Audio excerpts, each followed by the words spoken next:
मित्रांनो, आज आपण modern periodic classification of elements and some periodic trends या विषयाची काही माहिती घेणार आहोत. यालाच मराठीमध्ये मूलद्रव्यांचे आधुनिक आवर्ती वर्गीकरण आणि मूलद्रव्यांचे काही आवर्ती गुणधर्म असंही म्हणता येईल. यापूर्वी एकदा तुम्ही मूलद्रव्यांचं आवर्ती वर्गीकरण शिकलेलं आहात. ते कशावरती अवलंबून होतं? अगदी सुरुवातीला मेंडेलिफनी ज्या वेळेला अशा पिरियोडिक टेबलची सूचना केली, आवर्त सारिणीची सूचना केली, त्यावेळेला ॲटॉमिक वेट हा त्यांनी बेस धरलेला होता. त्यावर अवलंबून राहून त्यांनी सगळ्या एलिमेंट्सची किंवा मूलद्रव्यांची रचना केली होती. तुम्हाला माहिती आहे, तुम्ही शिकलेला आहात की या आवर्त सारणीमध्ये काही दोष राहून गेले.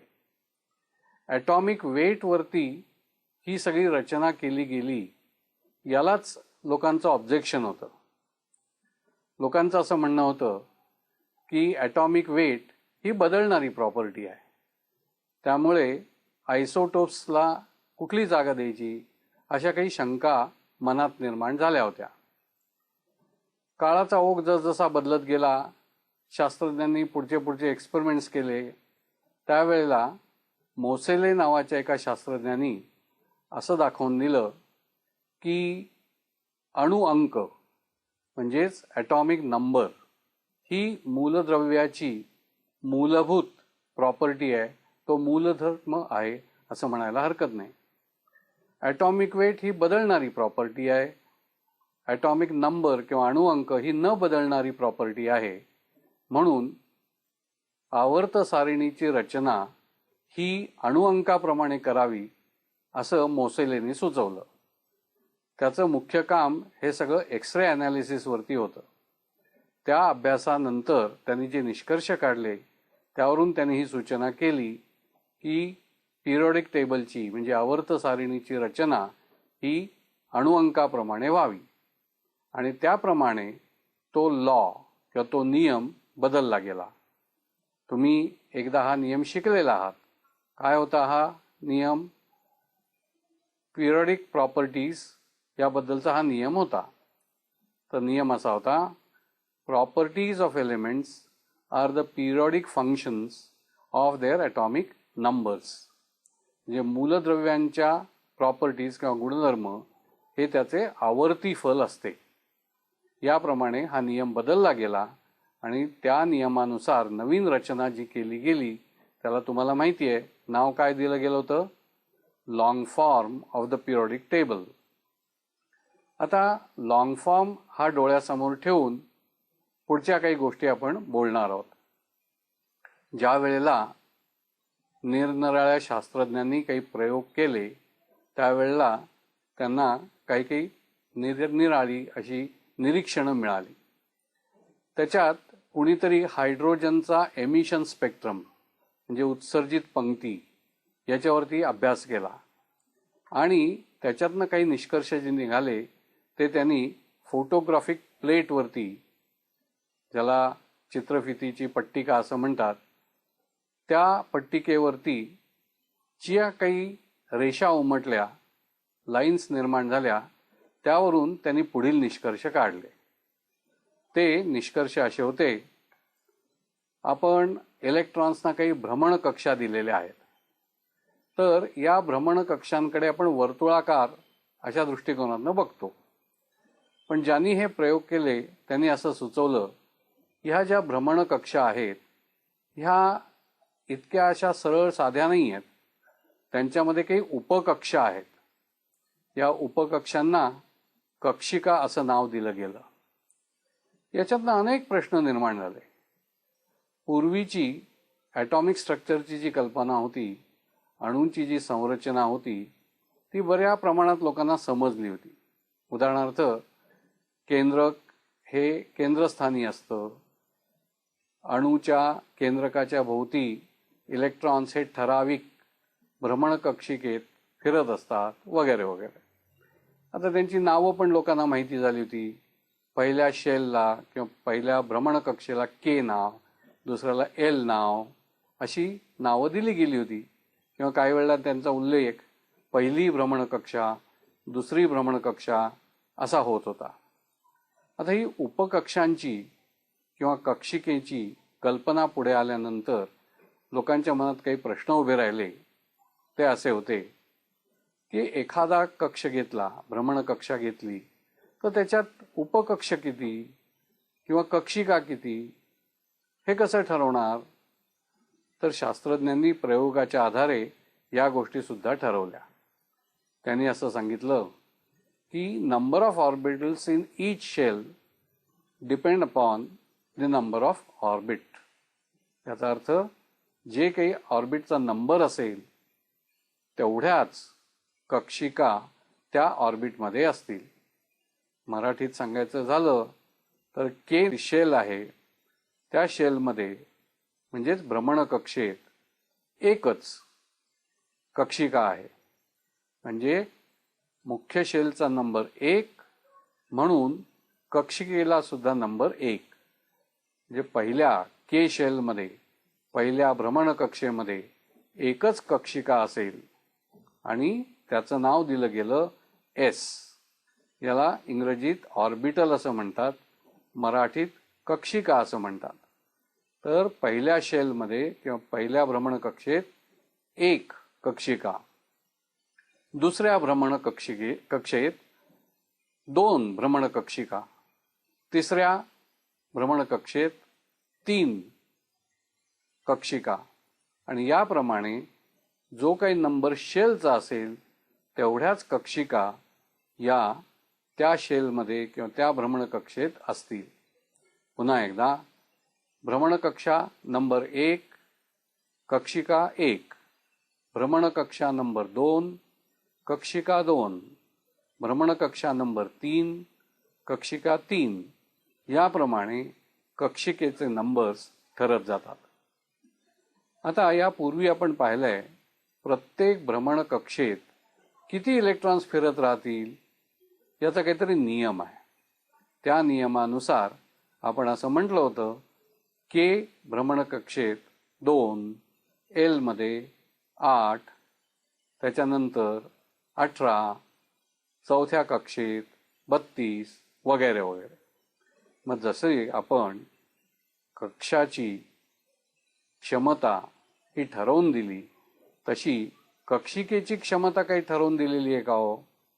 तर त्याचं उत्तर आहे हो. जसं कक्षात किती इलेक्ट्रॉन्स फिरतील हे आपल्याला माहिती आहे, तसंच कक्षिकेत किती इलेक्ट्रॉन्स फिरतील याचे नियम असे आहेत. एस नावाचं ऑर्बिटल घेतलं किंवा एस ही कक्षिका जर घेतली, मग ती कुठल्याही शेलमध्ये असो, कुठल्याही भ्रमणकक्षेत असो, पहिली कक्षिका जर असेल तर तिचं नाव एस ऑर्बिटल आणि त्याच्यात जास्तीत जास्त 2च इलेक्ट्रॉन राहू शकतात आणि ते तिथे फिरू शकतात. समजा आपण कक्षिका 2 याविषयी बोलतो, याचं नाव आहे पी ऑर्बिटल. मग या पी ऑर्बिटलमध्ये किंवा पी कक्षिकेत जास्तीत जास्त किती इलेक्ट्रॉन्स राहू शकतात? तर त्याचं उत्तर आहे 6 आणि 6 इलेक्ट्रॉन सतत फिरत असतात. तिसरी कक्षिका जर आपण घेतली तर त्याचं नाव आहे डी ऑर्बिटल. म्हणजे या डी कक्षिकेमध्ये जास्तीत जास्त किती इलेक्ट्रॉन्स राहू शकतात? त्याचं उत्तर आहे 10 आणि हे इलेक्ट्रॉन्स केंद्रकाभोवती फिरत असतात. चौथी कक्षिका जर तुम्ही घेतली तर त्याचं नाव आहे एफ ऑर्बिटल. यात जास्तीत जास्त किती इलेक्ट्रॉन्स राहू शकतात? तर त्याचं उत्तर आहे 14. याप्रमाणे एस म्हणा, पी म्हणा, डी म्हणा, एफ म्हणा, अशा कक्षिका जर तुम्ही घेतल्या तर त्यात अनुक्रमे किती इलेक्ट्रॉन्स राहू शकतात? तर 2, 6, 10 आणि 14. याच्यात एक गंमत आहे बरं का. हे एस, पी, डी आणि एफ ही अक्षरं कुठून आली? आत्ता तरी असं वाटतं ही कुठून तरी रॅन्डम आणलेली आहेत, पण तसं नाही आहे बरं का. याला काहीतरी लॉजिक आहे, त्याच्यामागे काहीतरी तर्कविधान आहे. ते असं आहे, ज्या वेळेला मी म्हटलं की फोटोग्राफिक प्लेटवरती यांची इम्प्रेशन्स घेतली गेली, त्या रेषा उमटल्या गेल्या, त्या रेषा जशा होत्या त्यांचं जे वर्णन करण्यात आलं त्यावरून ही नावं पडली आहेत, कक्षिकांची नावं त्यावरून पडली आहेत. उदाहरणार्थ एस हे कक्षिकेचं नाव कसं आलं, तर ज्यांनी कोणी तो अभ्यास केला त्याला त्या लाईन्स, त्या रेषा शार्प वाटल्या म्हणून त्यांनी एस असं त्या लाईन्सना किंवा रेषांना नाव दिलं आणि पुढे त्या कक्षिकेला नाव पडलं एस ऑर्बिटल. त्याच माणसांनी ज्या वेळेला त्या रेषा पाहिल्या त्यातल्या काही रेषांना त्यांनी नाव दिलं प्रिन्सिपल आणि त्या प्रिन्सिपल रेषांनाच पुढे नाव पडलं पी ऑर्बिटल. म्हणजे या रेषा कोणापासून आल्या, तर पी ऑर्बिटल्स पासून आल्या, तर प्रिन्सिपल म्हणून पी. अशाच काही रेषांना डिफ्यूज्ड असं नाव दिलं गेलं, त्याच्यावरनं ऑर्बिटलचं नाव आलं डी. आणि काही रेषांना फंडामेंटल असं म्हटलं गेलं, त्यापासून नाव आलं एफ. तर थोडक्यात ही जी काही नावं पडली आहेत ना कक्षिकांना, एस, पी, डी, एफ, याला छोटासा काही इतिहास आहे बरं का. ही नावं वाटेल तशी आलेली नाही आहेत, काहीतरी कारणाने ती नावं दिली गेलेली आहेत. आता आपण सध्याचं जे पिरियॉडिक टेबल आहे, हे आधुनिक आवर्त सारणी जी आहे त्याच्यात या कक्षिकांच्या नावानी एलिमेंट्सचं क्लासिफिकेशन म्हणजे मूलद्रव्यांचं वर्गीकरण कसं केलं गेलेलं आहे हे आपण बघणार आहोत. हळूहळू एकेका स्लाइड नंतर त्याचं आपल्याला स्पष्टीकरण देता येणार आहे. उदाहरणार्थ एस ही भ्रमणकक्षिका आहे, त्याला मराठीत नाव दिलंय एस खंड. या खंडात कुठली मूलद्रव्ये आहेत, तर ती आहेत अल्कली मेटल्स आणि अल्कलाइन अर्थ मेटल्स. गणांच्या भाषेत सांगायचं झालं तर गण 1 आणि गण 2 हे एस खंडामध्ये समाविष्ट केलेले आहेत. दुसरा जो आहे तो पी खंड आहे, त्यालाच इंग्लिशमध्ये पी ब्लॉक असं म्हणतात. ही नावं सुद्धा कशी आली आहेत याला सुद्धा काहीतरी कारणमीमांसा आहे बरं का, ते आपण पुढे बघूया. हा जो पी खंड आहे हा पिरियॉडिक टेबलमध्ये थोड्या वेळाने तुम्हाला दिसेल, तो उजव्या बाजूला आहे. तिसरा जो खंड आहे त्याला डी खंड असं म्हटलेलं आहे आणि चौथा जो आहे त्याला एफ खंड म्हटलेला आहे. पण हा जो एस खंड आहे त्याच्यात मग आम्ही सांगितलं अल्कली आणि अल्कलाइन अर्थ मेटल्स म्हणजे पहिले 2 गण त्याच्यात समाविष्ट केलेले आहेत. आता एस आणि पी असे दोन्ही खंड जर तुम्ही एकत्र घेतले तर त्याला एक वेगळं नाव दिलंय बरं का. त्यांना नाव दिलेलं आहे रिप्रेझेंटेटिव्ह ऑर नॉर्मल एलिमेंट्स. अशी नावं का दिली हे आपण यथावकाश बघणार आहोत.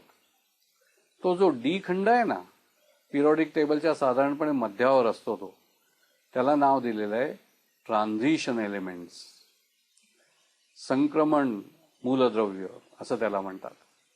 आणि एफ ब्लॉक म्हणजे एफ खंड जो आहे त्याला नाव दिलेलं आहे इनर ट्रान्झिशन एलिमेंट्स म्हणजे आतील संक्रमण मूलद्रव्य. आता ही नावं कशी आली हे तुम्हाला सांगितलेलं आहे. हे ब्लॉक्स किंवा हे खंड कुठे आहेत हे सुद्धा तुम्हाला मी सांगितलेलं आहे. आता तुमच्या समोर मी पिरियॉडिक टेबल ठेवतो. हे मॉडर्न पिरियॉडिक टेबल आहे किंवा ही आधुनिक आवर्त सारिणी आहे. तुम्हाला दिसतात का हो, काही खंड वेगवेगळ्या रंगांनी दाखवलेले आहेत पहा. अगदी डाव्या बाजूचा जो खंड आहे, मग आम्ही तुम्हाला त्याचं नाव सांगितलं एस खंड. याच्यात किती गण आहेत? 2. पहिल्या गणाला नाव आहे अल्कली मेटल्स आणि दुसऱ्याला नाव आहे अल्कलाइन अर्थ मेटल्स. मग काय लक्षात ठेवायचं आहे, सगळ्यात डाव्या बाजूचा जो खंड त्याचं नाव एस खंड. आता अगदी उजव्या बाजूला या पहा. जर तुम्हाला गण दिसत असतील तर गण 13 ते 18 म्हणजे साधारणतः 6 गण आहेत. मग या 6 गणांना मिळून एक नाव दिलेलं आहे पी खंड. ते का तसं दिले गेले थोड्या वेळाने आपण बघूया, पण तो वेगळ्या रंगाने दाखवलेला आहे बघा. पी खंड, याच्यात 6 गण आहे.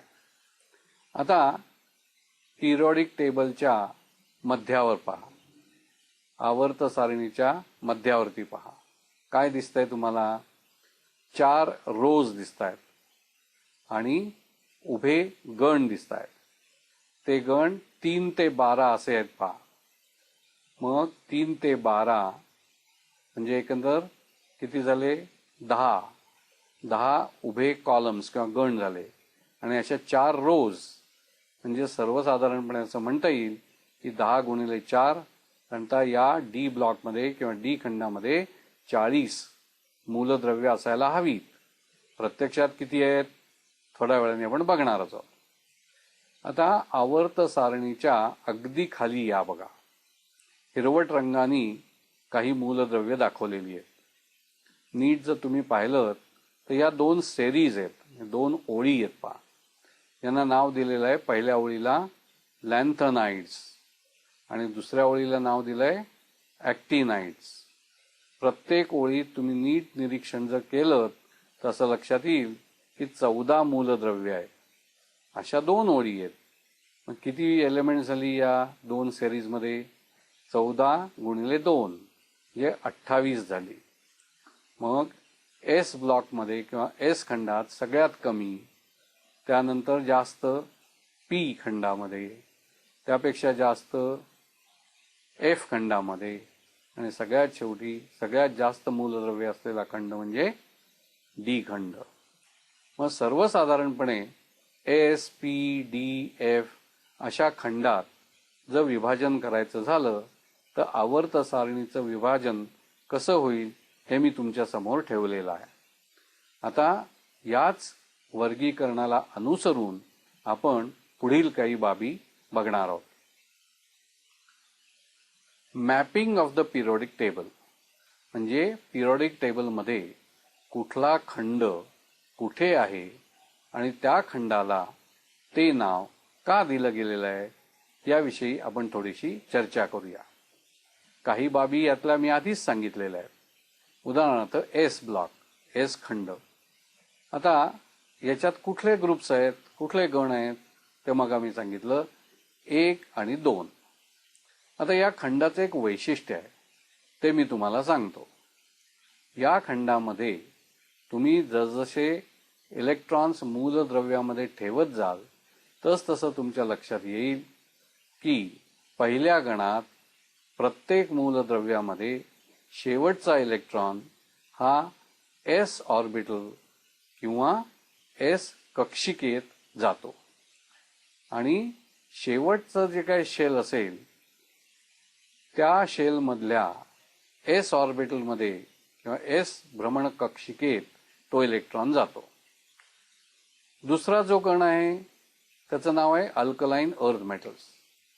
मग जसजसे तुम्ही इलेक्ट्रॉन्स ॲड करत जाल त्या मूलद्रव्यात ते घालत जाल तसं असं लक्षात येतं की या सगळ्या मूलद्रव्यांमध्ये जी सेकंड ग्रुपमध्ये आहेत, जी दुसऱ्या गणात आहेत, त्या सगळ्या एलिमेंट्समध्ये हा दुसरा इलेक्ट्रॉन जो आहे तो पुन्हा एस ऑर्बिटल किंवा एस भ्रमण कक्षिकेत जातो.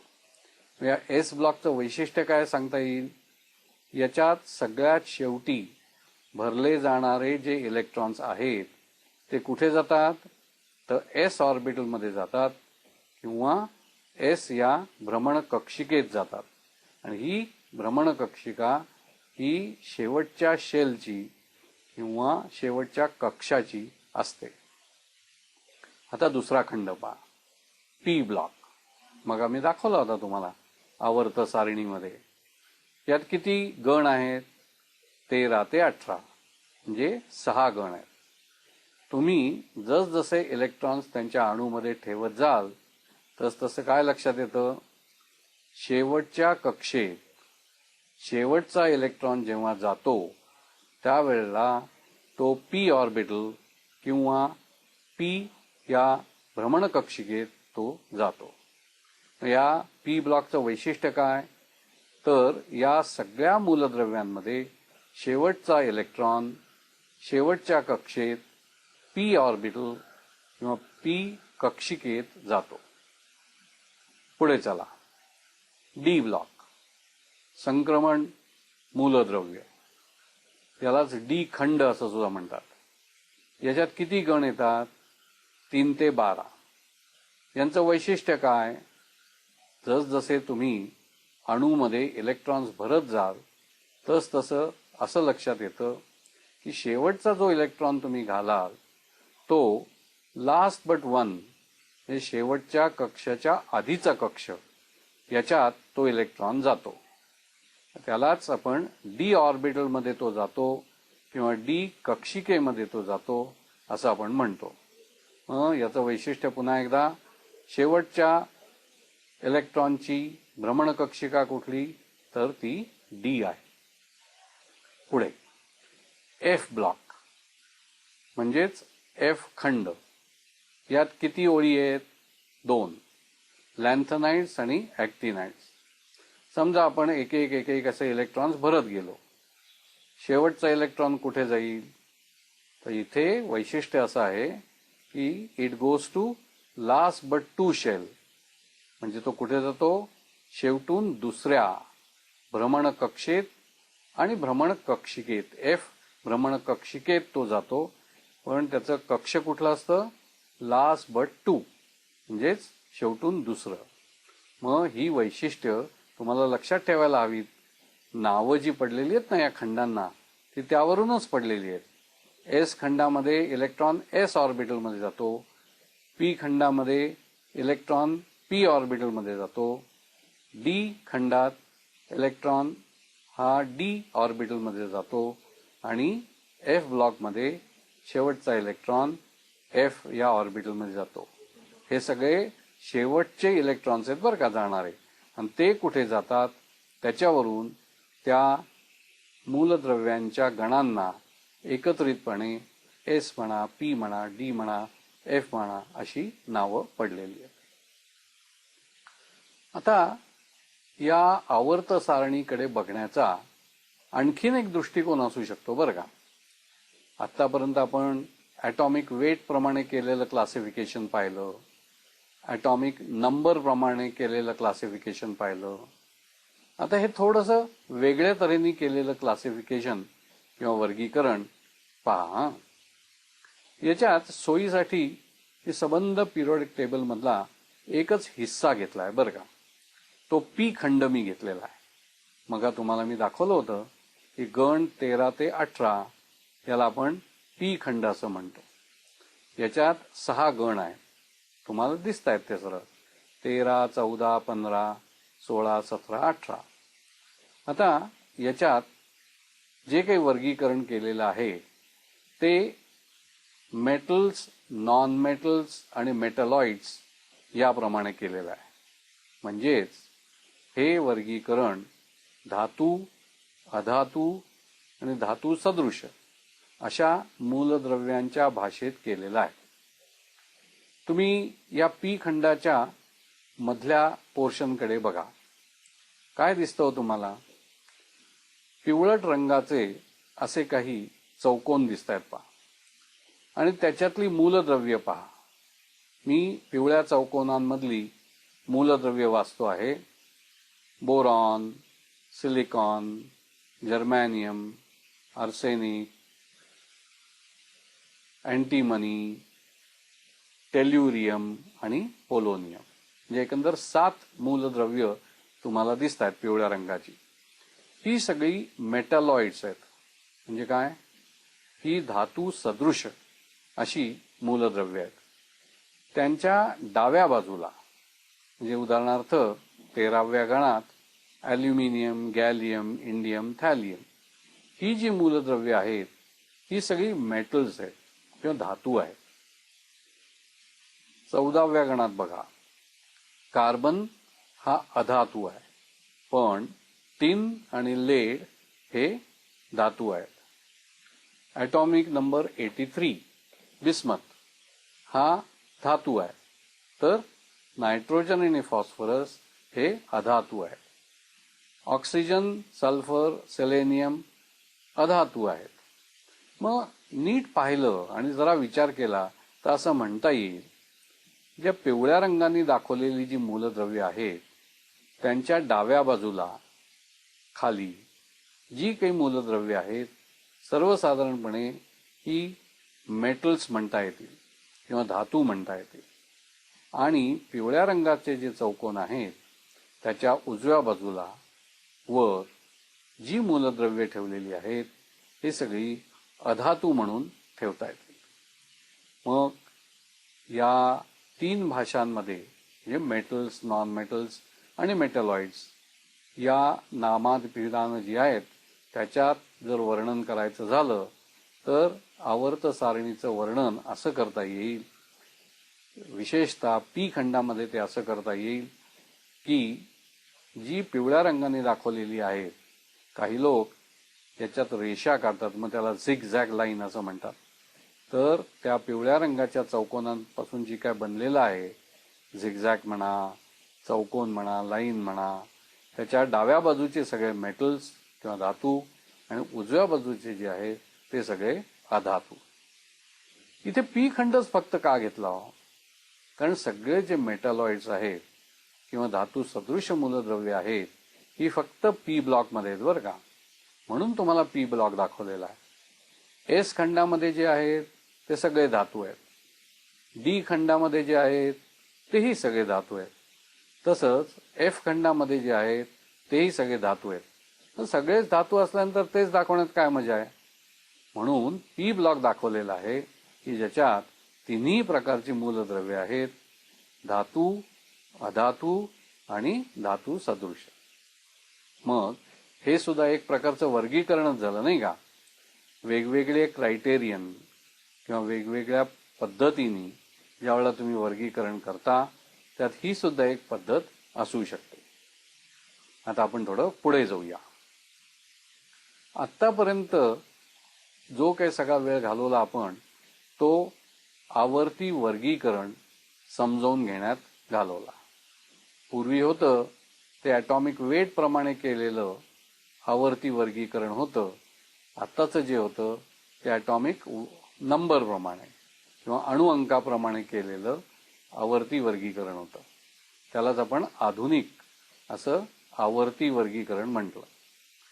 या आधुनिक आवर्ती वर्गीकरणाचा एक खूप मोठा फायदा झाला आहे बरं का. अनेक मूलद्रव्यांचा अभ्यास केल्यानंतर असं आढळून आलं की ह्या मूलद्रव्यांचे गुणधर्म हे आवर्ती फलानुसार बदलतात. आता हे असे कुठले गुणधर्म आहेत की जे आवर्ती फलानुसार बदलतात आणि ते कसे बदलतात, त्याची काही उदाहरणं घेता येतील का, त्याची काही अधिक माहिती करून घेता येईल का, याकरता म्हणून या आवर्त सारणीचा उपयोग करून घेतला गेला आहे. आता हे आवर्ती गुणधर्म कुठले आणि ते कसे बदलतात हे आपण थोडक्यात बघू. आज आपल्याला सगळ्या गुणधर्मांचा अभ्यास तर काही करता येणार नाही, त्यातले थोडे काही गुणधर्म आज आपण बघूया आणि उरलेले जे आहेत ते पुन्हा केव्हा तरी बघूया. आता मी हे आवर्ती गुणधर्म कुठले, त्यांना आवर्ती का म्हटलेलं आहे हे थोडं वाचून दाखवतो. A property which shows similarity as well as gradation, that is gradual variation across a period and within a group with regular interval of atomic number is called a periodic property. मोठी आहे नाही का definition, व्याख्या जरा मोठीच झाली आहे. आपण त्याचे तुकडे करूया आणि त्याचा अभ्यास करूया. ए प्रॉपर्टी म्हणजे गुणधर्म, which shows similarity as well as gradation.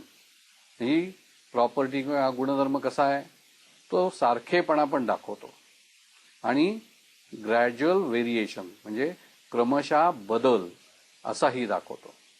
मग गुणधर्म की जो सारखेपणा दाखवतो आणि तो क्रमशः बदलही दाखवतो. कशात दाखवतो? अक्रॉस ए पिरियड, म्हणजे जसजसं तुम्ही डावीकडून उजवीकडे जाल तसतसं हे दाखवलं जातं.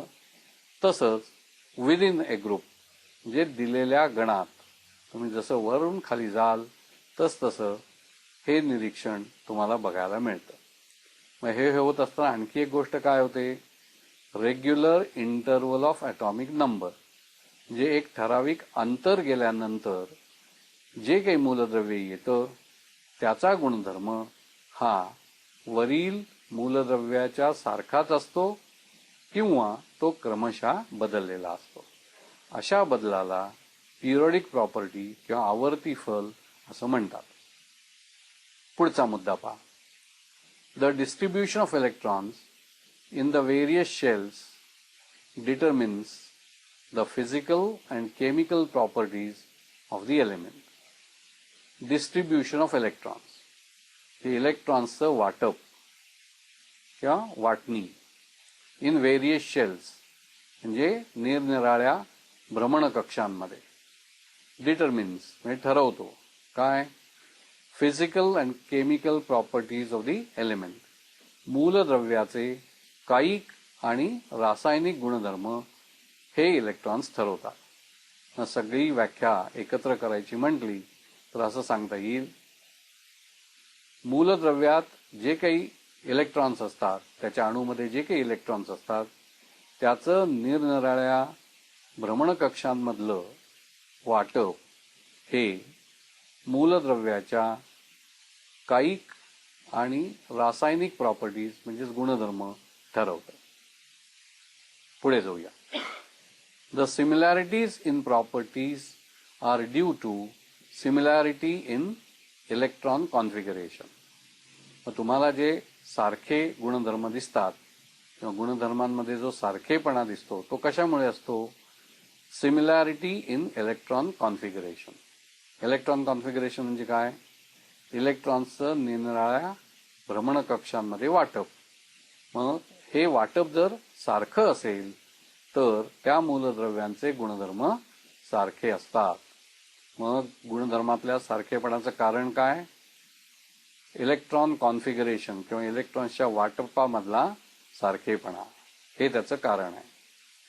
Gradation in properties is due to the gradually changing atomic volume of the element. तुमच्या एक गोष्ट लक्षात आली असेल अगोदरच की आपण जसं डावीकडनं उजवीकडे जातो आवर्त सारणीमध्ये तसतसा ॲटॉमिक व्हॉल्यूम म्हणजे अणूचं आकारमान ते बदलत जातं. मग ते डावीकडनं उजवीकडे जाताना असेल नाहीतर वरून खाली जाताना असेल.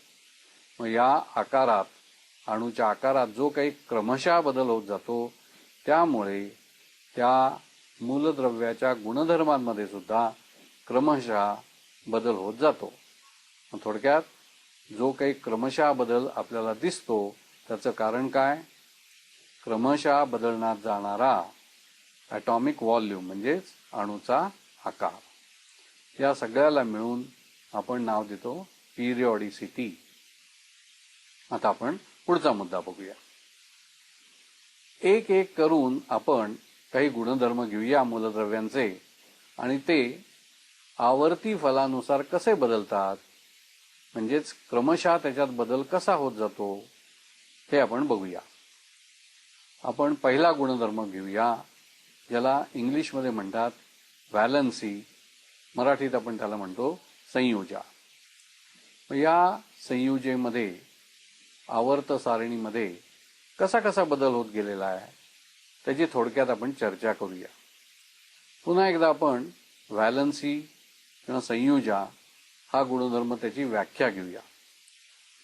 काय व्याख्या दिली होती पूर्वी, number of atoms of H और Cl याच्याशी एक अणू हा संयोग पावल्यानंतर किती हायड्रोजन किंवा क्लोरीन लागतात तो जो नंबर असेल ती त्या मूलद्रव्याची संयुजा. मग ही संयुजा कशी बदलत जाते इन टर्म्स ऑफ हायड्रोजन किंवा क्लोरीन, म्हणजे क्लोरीन किंवा हायड्रोजनशी सापेक्ष. या ठिकाणी एक गोष्ट गृहीत धरलेली आहे, हायड्रोजन आणि क्लोरीन याची संयुजा एक धरलेली आहे. हा आपला रेफरन्स पॉइंट आहे.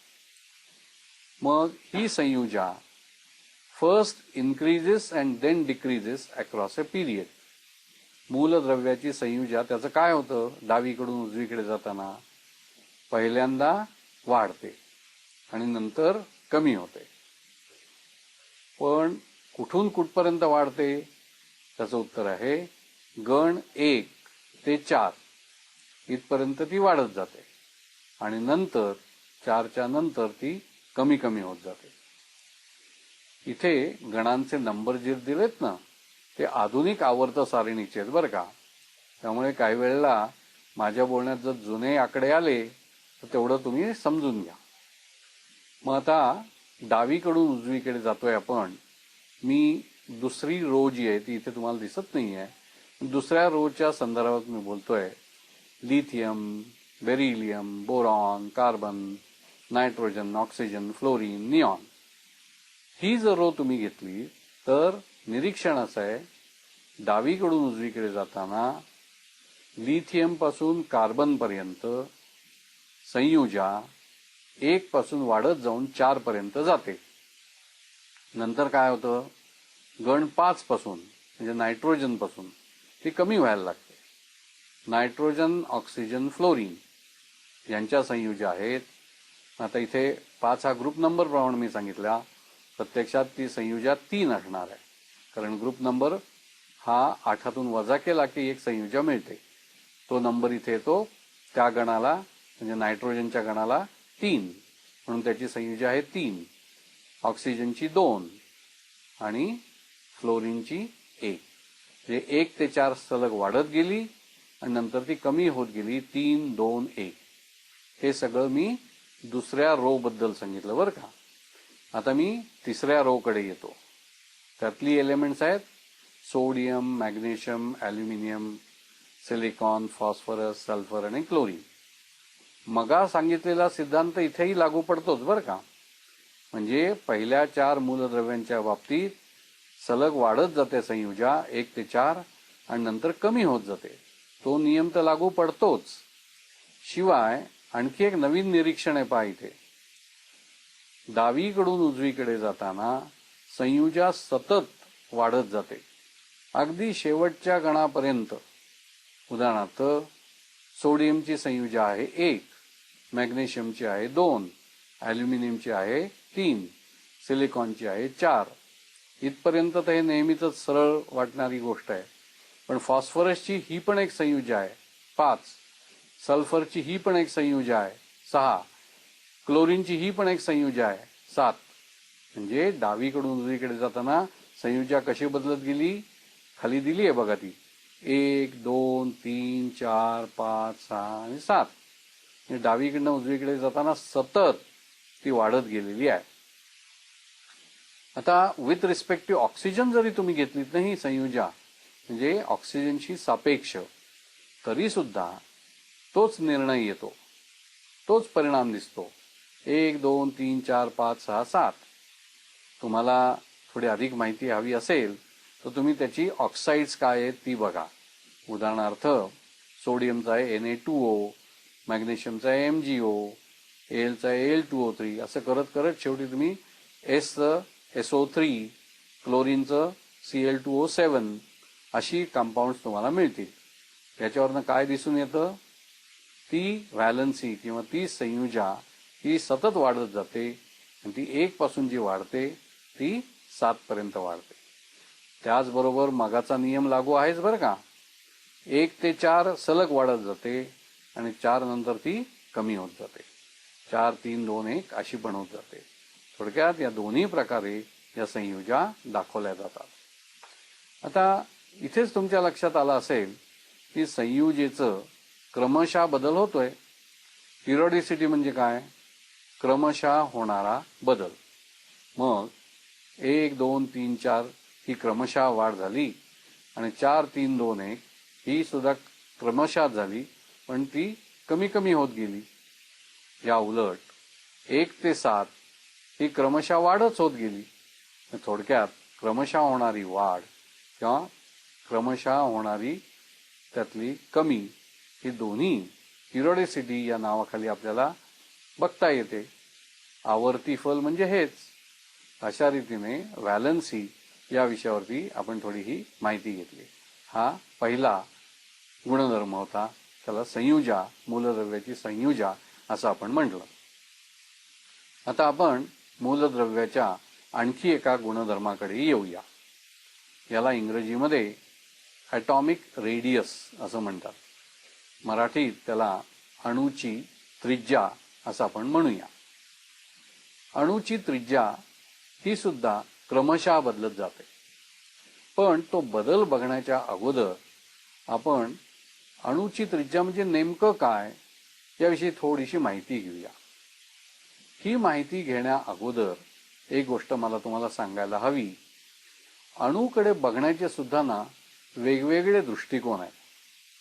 कुणीतरी अणूचं वर्णन असं करतं, त्याच्या केंद्रस्थानी केंद्रक आहे आणि इलेक्ट्रॉन्सना फिरण्यासाठी म्हणून भ्रमणकक्षा ठरवून दिलेल्या आहेत. मग दिलेल्या मूलद्रव्यामध्ये अशा भ्रमणकक्षा किती असतील हे पण ठरवून दिलेलं आहे. मग अणूची एक व्याख्या अशी करता येईल, केंद्रकापासून ते सगळ्यात बाह्यतम अशी जी त्याची भ्रमणकक्षा आहे तिथपर्यंतचं अंतर जे काय असेल त्याला त्या अणूची त्रिज्या असं म्हणता येईल. इंग्रजीमध्ये याची डेफिनेशन इथे दिली आहे पहा. The distance between the nucleus and the outermost shell of its electron. म्हणजे बाह्यतम जी भ्रमणकक्षा असेल ती आणि केंद्र यातलं जे अंतर, त्या अंतराला अणूची त्रिज्या असं म्हणता येईल. हा झाला एक दृष्टिकोन. आता अणूकडे पाहण्याचा आणखी एक दृष्टिकोन आहे. काही लोकांनी अणू आणि त्याच्या आजूबाजूचा परिसर याला कापसाची उपमा दिलेली आहे. हे कापूस पिंजल्यानंतर जसा दिसतो तसं अणूचं आतलं चित्र दिसतं. केंद्रक हे केंद्रस्थानीच असतं, पण ते जे इलेक्ट्रॉन्स आहेत ते ठराविक भ्रमणकक्षेत फिरत नाही, तर इतस्ततः कसेही फिरतात. ह्या दोन दृष्टिकोनांना नावं दिलेली आहेत. एकाला नाव दिलं आहे क्वांटम मेकॅनिकल पिक्चर आणि दुसऱ्याला नाव दिलेलं आहे wave mechanical picture. Quantum mechanical पिक्चरमध्ये भ्रमणकक्षांना ठराविक अंतर केंद्रकापासूनचं ठरवून दिलेलं आहे. तर वेव्ह मेकॅनिकल पिक्चर जे आहे याच्यात इलेक्ट्रॉन्सना असं ठराविक अंतर काही नेमून दिलेलं नाही आहे. त्यांना भ्रमण करण्यासाठी मुबलक परिसर उपलब्ध करून दिलेला आहे. अर्थात ते सुद्धा काही नियम पाळतातच, परंतु हे दोन दृष्टिकोन तसे दिसायला भिन्न आहेत, त्यामुळे त्यांचं एकत्रीकरण करणं खरं फार अवघड आहे. मग आता दुसरा दृष्टिकोन जर घेतला तर त्याच्याप्रमाणे आपण व्याख्या कशी करू शकू? खरं सांगायचं तिथे ते इलेक्ट्रॉन हा एका ठराविक ठिकाणी तुम्हाला दिसूच शकत नाही. इथे तो आहे म्हणेपर्यंत तो दुसरीकडे गेलेला असतो. मग समजायचं कसं? या भ्रमणकक्षेची मर्यादा किती हे कसं कळणार? मग याच्यासाठी एक थोडासा अंदाज बांधलेला आहे आणि मॅथमॅटिक्समध्ये ज्याला प्रॉबेबिलिटी म्हणतात, शक्यता, अशी गृहीत धरलेली आहे आणि त्याच्यावरती ही व्याख्या तयार केलेली आहे. इंग्रजीमध्ये ती व्याख्या अशी आहे, the distance up to which there is a highest probability of finding the electron that is called the atomic radius. म्हणजे केंद्रस्थानापासून जास्तीत जास्त किती अंतरापर्यंत जास्तीत जास्त शक्यता इलेक्ट्रॉन आढळण्याची आहे त्या अंतराला ॲटॉमिक रेडियस किंवा अणूची त्रिज्या असं म्हणतात. सर्वसाधारणपणे मॅथमॅटिक्सच्या भाषेत सांगायचं झालं 95% प्रॉबेबिलिटी, 95% शक्यता जिथे आहे किंवा जिथपर्यंत आहे त्या अंतराला अणूची त्रिज्या असं म्हणतात. आता असं जर तुम्ही ॲटमचं पिक्चर रंगवलं तर तुम्हाला ती त्रिज्या कमीत कमी त्याची कल्पना तरी करता येईल. प्रत्यक्षात ते जर अणूची त्रिज्या काढायची झाली तर ती कशी काढणार? त्याचा काय एक्सपेरिमेंट आहे? कुठल्या प्रयोगाने ती काढणार? तर काही शास्त्रज्ञांनी असे प्रयोग केले की एखादा पदार्थ घेतलात आणि त्याचे अणू घेतले, तर ते अणू जर शेजारी शेजारी असतील आणि ते सहसंयोजनी जर बांधले गेलेले असतील तर त्या अणूची त्रिज्या काढणं सोपं जातं. आता इथे याप्रमाणे काढलेल्या अणूच्या त्रिज्येची व्याख्या दिली आहे पहा. It is defined as 1/2 of the distance between the nuclei of two atoms when they are linked to each other by a single covalent bond. या व्याख्येची थोडीशी फोड करूया आपण. 1/2 of the distance हे निम्म डिस्टन्स. कशाचं? Between the two nuclei of atoms.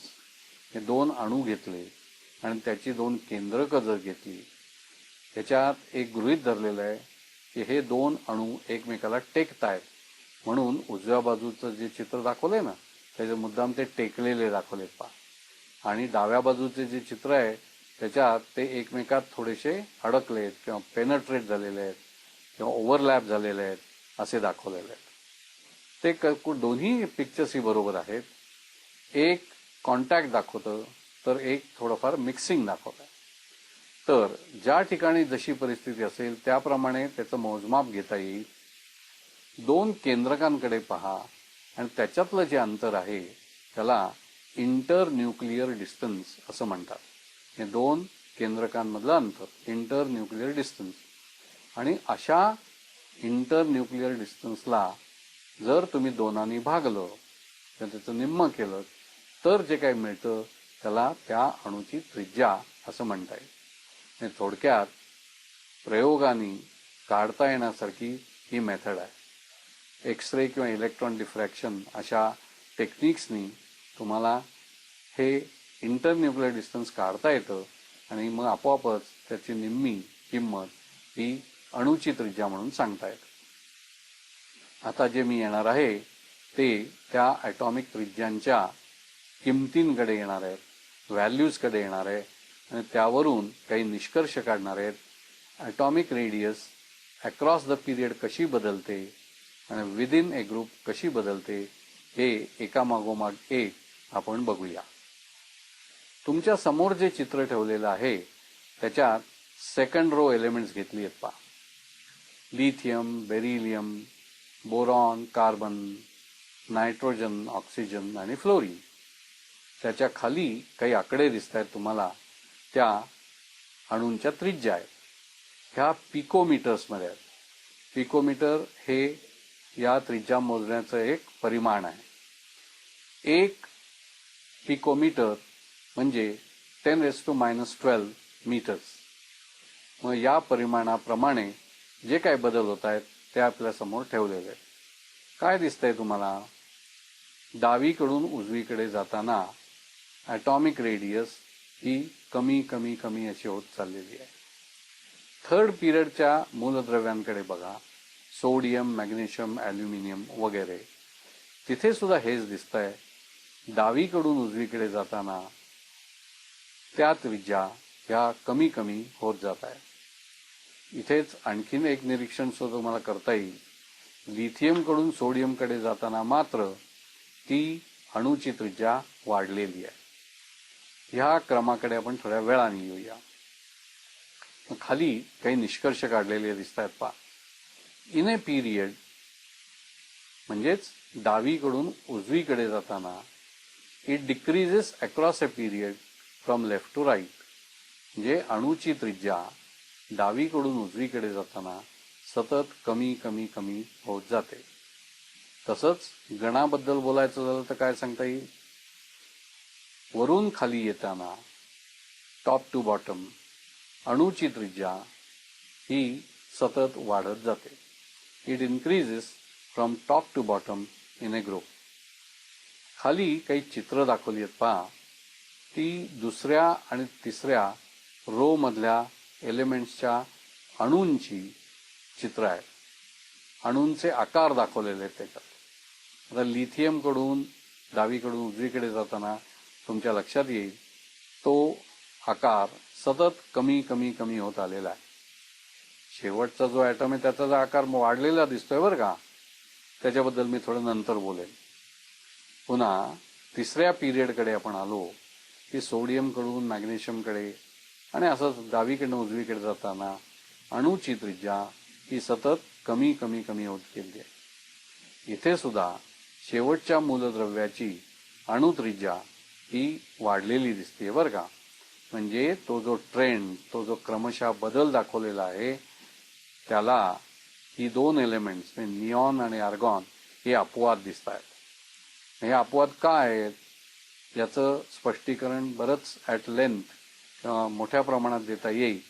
आता आपल्याकडे एवढा वेळ नाही आहे. मी थोडक्यात त्याचं कारण सांगतो. ही जी मूलद्रव्ये आहेत त्यांचे अणू हे स्वतंत्र आहेत. म्हणजे दोन किंवा अधिक अणू एकत्र आलेले नाहीत. इतर सर्व मूलद्रव्यांच्या बाबतीत अनेक अणू एकत्र येऊन त्यांचं सॉलिड म्हणा, लिक्विड म्हणा, गॅस म्हणा असं काहीतरी झालेलं आहे. पण राजवायू जे आहेत त्यांच्या मूलद्रव्यांबाबतीत त्यांचे अणू हे स्वतंत्र आहेत. त्यामुळे प्रयोगाने जेव्हा तुम्ही त्याची अणुत्रिज्या काढायला जाल त्यावेळेला त्याला नेबरिंग ॲटम किंवा त्याच्या शेजारी असा कुणीच ॲटम नाही, अणू नाही. त्यामुळे त्याला बांधणारा कोणी नाही. त्यामुळे त्याचे इलेक्ट्रॉन्स थोडेसे जास्त स्वातंत्र्य घेतात आणि ते लांबवर जातात आणि त्यामुळे त्यांची अणुत्रिज्या ही आधीच्या मूलद्रव्यांच्या अणुत्रिज्यांपेक्षा थोडी मोठी असते. मग आम्ही म्हटल्याप्रमाणे अधिक स्पष्टीकरण पण देता येईल, पण आत्ता तो विषय नाही आहे. मी त्याचं कारण फक्त तुम्हाला सांगितलं की हे स्वतंत्र राजवायू आहेत, त्यांचे ॲटम स्वतंत्र आहेत, त्यांना बांधून ठेवणारं कोणी नाही, म्हणून त्यांच्या अणुत्रिज्या इतरांपेक्षा थोड्या मोठ्या झालेल्या आहेत. आता आपण जसं अणूच्या त्रिज्येबद्दल बोललो तसं आयनच्या त्रिज्येबद्दल बोलूया. आयन म्हणजे काय हो? ऋण किंवा धनभारित ॲटम त्याला आपण आयन म्हणतो. तो धनभारित असेल तर त्याला आपण कॅटायन म्हणतो. तो ऋणभारित असेल तर त्याला ॲनायन म्हणतो. मग कॅटायन आणि ॲनायन यांच्या त्रिज्यांमध्ये होणारा क्रमशः बदल जो आहे तो आता आपण बघणार आहोत. आपण एक एक करून घेऊया. पहिल्यांदा मी ॲनायन घेतो, म्हणजेच ऋणभारित असा आयन घेतो. इथे काय म्हटलंय? Anion is bigger than a neutral atom. Atom हा न्यूट्रल म्हणजे उदासीन किंवा तटस्थ असतो. त्याचा जो काही आकार आहे त्या मानाने ॲनायनचा म्हणजे ऋणभारित आयनचा आकार हा मोठा असतो. का असतो? थोड्याच वेळात आपण बघूया. Addition of one or more electrons increases the repulsion among electrons and they move away from each other. मग आकार मोठ्या होण्याची जी काही कारणं आहेत त्याच्यातलं एक कारण इथे दिलेलं आहे. जेव्हा आपण एक किंवा अधिक इलेक्ट्रॉन्स त्या ॲटममध्ये किंवा अणूमध्ये घालतो ना, तेव्हा काय होतं? तर त्या इलेक्ट्रॉन्समधलं अपकर्षण म्हणजेच रिपल्शन वाढतं आणि ते एकमेकापासून दूर जायला लागतात. आणि दूर गेले की काय होतं? साहजिकच केंद्रकापासून दूर गेल्यानंतर अंतर वाढतं. अंतर वाढलं की त्रिज्या वाढली. त्यामुळे त्या ऋणभारित आयनचा आकार न्यूट्रल ॲटमच्या म्हणजे तटस्थ अणूच्या पेक्षा मोठा होतो. Nuclear charge remains same but effective nuclear charge decreases. Nuclear charge म्हणजे काय? Number of protons. मग तो निगेटिव्ह आयन किंवा ॲनायन आणि न्यूट्रल ॲटम या दोन्हीमध्ये न्यूक्लिअर चार्ज म्हणजेच नंबर ऑफ प्रोटॉन्स तेवढेच असतात. पण इफेक्टिव्ह न्यूक्लिअर चार्ज बदलतो, तो कमी होतो. म्हणजे काय इफेक्टिव्ह न्यूक्लिअर चार्ज म्हणजे काय? नुसता जर तुम्ही ॲटम घेतलात कुठलाही, समजा मी एक सोडियमचा ॲटम घेतला, नको आता आपल्याला ॲनायन पाहिजे तर मी क्लोरीनचा ॲटम घेतो. क्लोरीनच्या ॲटममध्ये किती इलेक्ट्रॉन्स आहेत? 17. क्लोरीनच्या आयनमध्ये किती इलेक्ट्रॉन्स आहेत? 18. म्हणजे एक इलेक्ट्रॉन वाढला, रिपल्शन वाढलं. म्हणजे पूर्वी 17 प्रोटॉन्सचा न्यूक्लिअर चार्ज जो 17 इलेक्ट्रॉन्सवरती डिस्ट्रीब्यूट झालेला होता, वाटला गेलेला होता, तो आता 18 इलेक्ट्रॉन्सवरती वाटला गेला. म्हणजे पर इलेक्ट्रॉन न्यूक्लिअर चार्ज कमी झाला का जास्त झाला? कमी झाला. म्हणजे ॲटममध्ये जो न्यूक्लिअर चार्ज पर इलेक्ट्रॉन होता त्या मानाने ॲनायनमध्ये पर इलेक्ट्रॉन असलेला न्यूक्लिअर चार्ज कमी झाला. यालाच आपण म्हणतो इफेक्टिव्ह न्यूक्लिअर चार्ज, आणि तो कमी झालेला आहे. मग कन्क्लुजन काय निघाला? ॲटमपेक्षा ॲनायनमध्ये इफेक्टिव्ह न्यूक्लिअर चार्ज कमी झालेला आहे. शेवटचा मुद्दा दिलाय शिल्डिंग इफेक्ट. हा एक वेगळाच प्रकार आहे बरं का. शिल्डिंग इफेक्ट याला दुसरं नाव आहे स्क्रीनिंग इफेक्ट. म्हणजे काय? स्क्रीनिंग इफेक्ट म्हणजे काय? तर आतले सगळे इलेक्ट्रॉन्स हे बाहेरच्या इलेक्ट्रॉनला न्यूक्लिअर अट्रॅक्शन पासून प्रोटेक्ट करत असतात, एक प्रकारचं संरक्षण देत असतात. आतून येणारा जो न्यूक्लिअर चार्ज आहे, पॉझिटिव्ह चार्ज फोर्स आहे, तो सगळा आतले इलेक्ट्रॉन जास्तीत जास्त खाऊन टाकण्याचा प्रयत्न करतात आणि बाहेरच्या इलेक्ट्रॉन्सना ते संरक्षण देतात.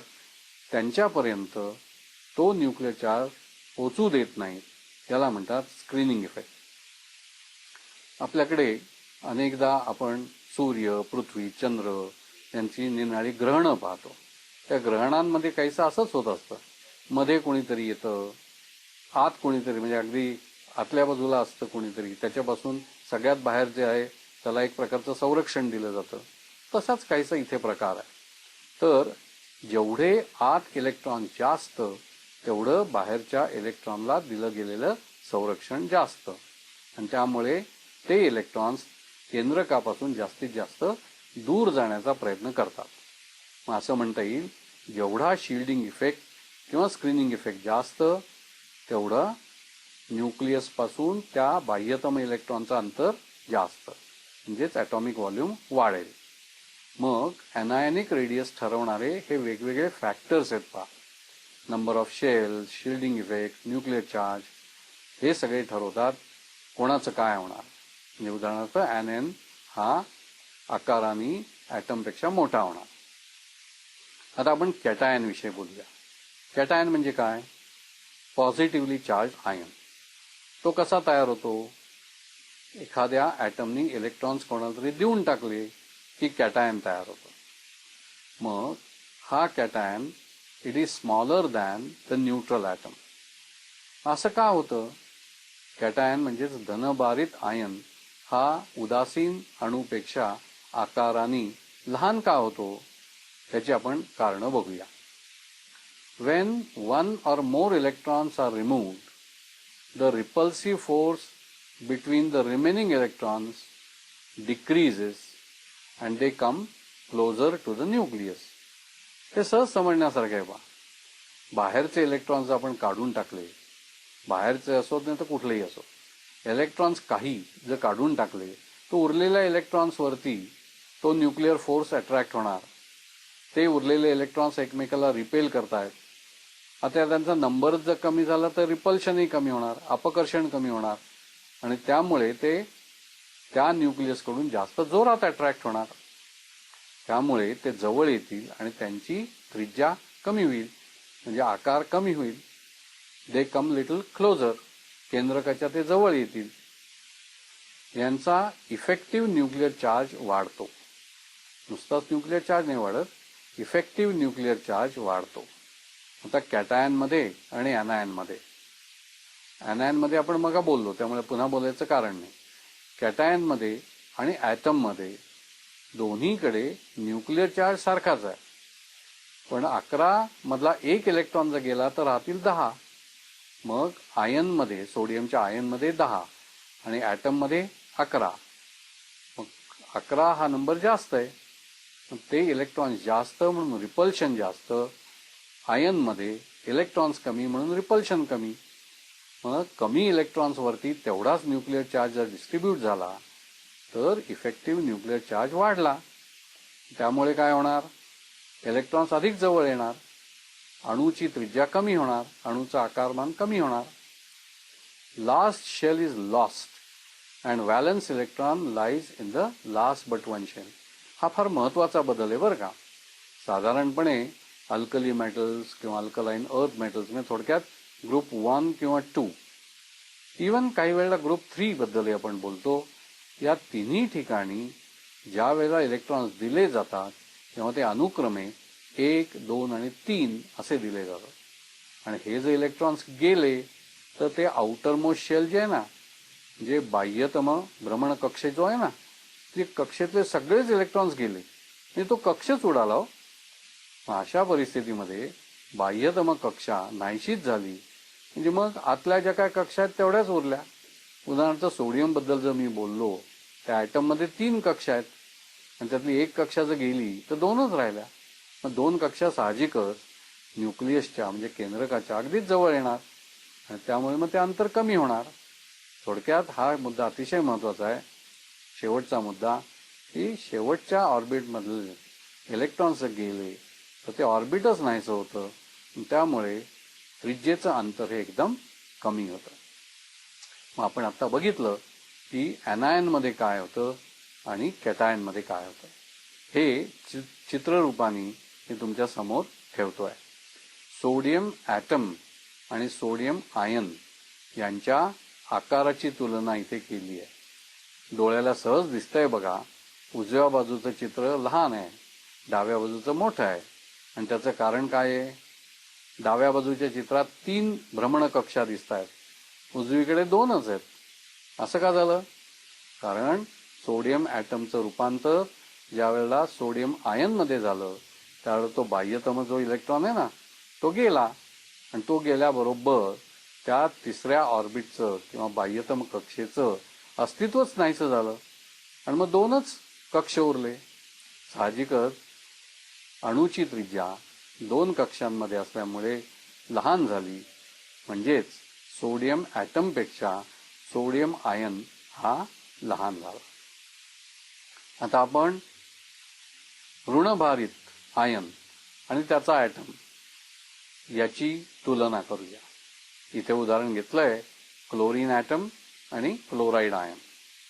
दोन्हींचा आकार साधारणतः सारखा वाटतोय पहा तुम्हाला.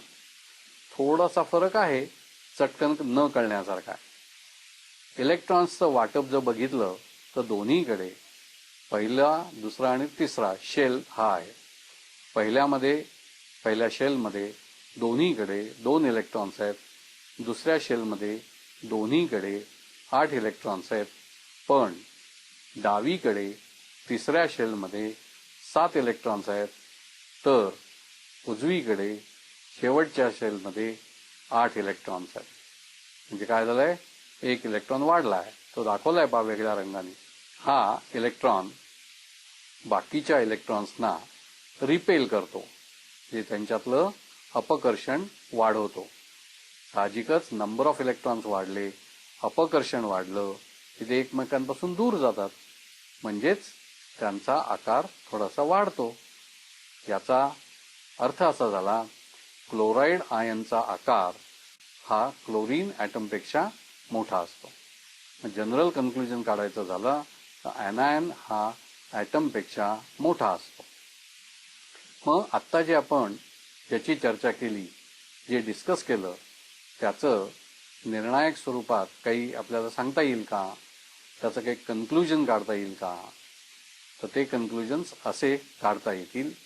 इथे दाखवलेलं आहे variation of ionic radii across a period. म्हणजे डावीकडून उजवीकडे जाताना आयोनिक रेडियसचा प्रवास किंवा त्याच्यात होणारा क्रमशः बदल कसा सांगता येईल? Among metals the cationic radius decreases across the period from left to right. मेटल्समध्ये एक भाग हा सामायिक आहे, कॉमन आहे. तो म्हणजे सगळेच जण, सगळी मेटल्स इलेक्ट्रॉन्स देतात आणि त्यांच्यापासून काय तयार होतं? कॅटायन्स.